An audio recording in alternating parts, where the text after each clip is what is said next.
மனுஷன் குழந்தை நீ. டேய் எனக்கு எப்படா லவ் ஃபெயிலியர் ஆச்சு? மீன் போயிருச்சுடா, அதை பார்த்து வந்தா. மச்சான் யார் கூட பேசுறான் அவன்? கதை போமா. அவன் ரொம்ப நேரமா பேசுனுறான்டா. டேய் ஒரு நாளைக்கு 24 மணி நேரம் தான், அவன் என்ன 34 மணி நேரம் பேசுறான்? டேய் பூவேஷ டேய் யார் கூட பேசுறா? டேய் என்கிட்ட தான்டா பேசுகிறா. மச்சான் 9 மச்சான் 9 நாளா பேலன்ஸ்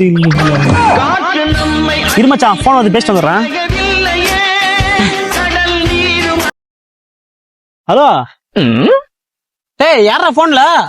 பாலாஜி கிட்டடா. டேய் அவனே அங்கதானே உட்காந்து போன் பேசுறான். என்ன பண்றது மச்சான், நாளைக்கு சாகர கிளடுகள்லாம் கல்யாணம் கேக்குதுங்க, ஜெட்டி போடா திரும்ப லவ் பண்ண கேக்குதுங்க. இப்படியே நாமளே பேசி லவ் பண்ற மாதிரி காட்டிக்கிறது தான். வரட்டா? என்னதான் சொல்ல ஒண்ணும்